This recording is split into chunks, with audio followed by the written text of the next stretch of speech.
কেএলঅ chairman জীৱন সিংহ ম্যানমাৰৰ পৰা ওলাই আহিছে ভাৰত চৰকাৰৰ লগত আলোচনাৰ জৰিয়তে তেওঁলোকৰ সমস্যা সমাধান কৰিবলৈ কাৰণে তাৰ কাৰণে তেখেতক মানে আমি স্বাগতম জনাইছোঁ আমি ওয়েলকাম কৰিছোঁ তেখেতে অহাৰ কাৰণে আৰু আহক আলোচনাৰ জৰিয়তে সমস্যা সমাধান কৰক কোচবিহাৰ ৰাজ্য 1949 চনত ভাৰতৰ লগত মাৰ্চ আপ কৰিছিলে আৰু ভাৰতৰ সংবিধান ভাৰতৰ যি সাৰ্বভৌমত্ব সকলো মানি লৈয়ে তেওঁলোকে ভাৰতৰ লগত সামিল হৈছিলে গতিকে ভাৰতৰ সংবিধানৰ গণ্ডিৰ ভিতৰতে থাকি যি কোচ ৰাজবংশীসকলৰ যি সমস্যা আছে তেওঁলোকে এইটো সমাধান কৰিবলৈ কাৰণে তেওঁলোকে আগ্ৰহ প্ৰকাশ কৰিছে তাৰ কাৰণে তেখেতক আমি ধন্যবাদ জনাইছোঁ ইউনাইটেড ফৰাম অফ XNDB ফালৰ পৰা তেখেতক আমি সুস্বাগতম জনাইছোঁ আৰু তেখেতলোকে কৈ আছে যে মানে কমতাপুৰৰ যি অঞ্চল মানে আমাৰ বিটিআৰ অঞ্চল সামৰি লোৱাৰ কথা বহুতে মানে নিউজ পৰ্টেলৰ যোগেদি আমি দেখিবলৈ পাইছোঁ এইটো কিন্তু অবাস্তৱ অবান্তৰ কথা বতৰাবিলাক নোকোৱাই ভাল কাৰণ বিটিআৰ এটা সাংবিধানিক এটা গণ্ডিৰ ভিতৰত আছে এইটো বহুতো সংগ্ৰামৰ জৰিয়তে বহুতো তেজ আৰু জীৱনৰ বিনিময়ত দীৰ্ঘ সংগ্ৰামৰ বিনিময়ত বিটিআৰ গঠন হৈছে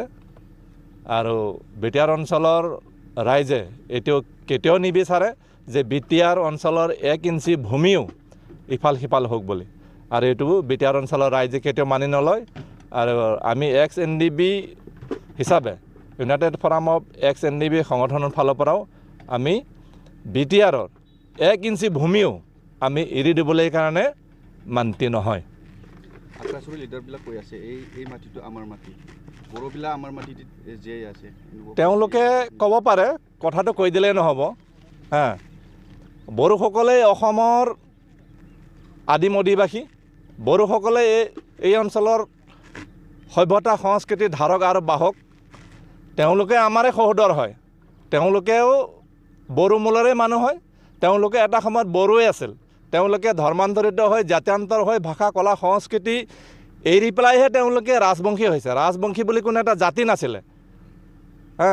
ৰাজবংশীটো এটা মানে পিছত বেলেগে দিয়া এটা উপাধিহে ৰাজবংশী মানে ৰজাক যিসকলে নিজৰ ধৰ্ম ভাষা কলা সংস্কৃতি এৰিলে 1515 খ্ৰীষ্টাব্দত বিশ্বসিংহই ৰজা হৈছিল 1522 খ্ৰীষ্টাব্দত হিন্দু ধৰ্ম গ্ৰহণ কৰি নিজৰ ভাষা কলা সংস্কৃতি এৰি ৰাজবংশী উপাধি লৈছিল যিয়ে ৰজাক অনুসৰণ কৰিলে নিজৰ ভাষা কলা সংস্কৃতি এৰিলে তেওঁলোকে হ'ল ৰাজবংশী আৰু যিবিলাক নিজৰ ভাষা কলা সংস্কৃতি ধৰি ৰাখিলে তেওঁলোকে হ'ল কোচ বা কছাৰী গতিকে তেওঁলোকে আমাৰে সহোদৰ হয় ইতিহাসটো তেওঁলোকৰো আমাৰো একে ইতিহাস দাঙি ধৰি একো মানে হেৰি নহ'ব ঐতিহাসিক যদি অধিকাৰ বিচাৰিবলৈ যায় তেতিয়াহ'লে ঐতিহাসিক স্থানসমূহ যিবিলাক এটা সময়ত কোচ ৰজাৰ ৰাজত্ব আছিলে সেই হিচাপেতো বাংলাদেশো সিহঁতে দাবী কৰিব পাৰে বাংলাদেশৰ কুৰিগ্ৰাম নীলফামাৰী ৰংপুৰ দিনাজপুৰ ঠাকুৰগাঁও পঞ্চগড় বগুড়া গাইবান্ধালৈকে কোচবিহাৰ আছিলে কোচ ৰাজ্য আছিলে তো সেইবিলাকো তেওঁলোকে ডিমাণ্ড কৰক আজিও ৰংপুৰত কোচ ৰজা ৰাজবাৰী তাতো জিলিকি আছে আজি দিনাজপুৰত বাংলাদেশত দিনাজপুৰত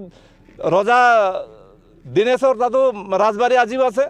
ঐতিহাসিক প্ৰসিদ্ধ স্থানসমূহ তাতো বাংলাদেশতো আছে তেওঁলোকে বাংলাদেশকো ডিমাণ্ড কৰক এইটো কিয় বিচাৰি আছে এইটোতো আমি ভাৰতৰ ভিতৰতে আছোঁ আৰু সিহঁতৰ আমাৰ যিমান অধিকাৰ আছে সিহঁতৰ সিমানেই অধিকাৰ আছে সিহঁতেও নিজৰ ভাষা কলা সংস্কৃতি লৈ সিহঁতে ইয়াত সগৌৰৱেৰে জীয়াই থাকিব পাৰিব ইয়াত কোনো আমি সিহঁতক আমি হেৰি কৰা নাই কোকৰাঝাৰ লোকসভা সমষ্টি যিটো নেকি ST ৰিজাৰ্ভ আছিলে এইটো আমি ৰিজাৰ্ভ থকাটো বিচাৰোঁ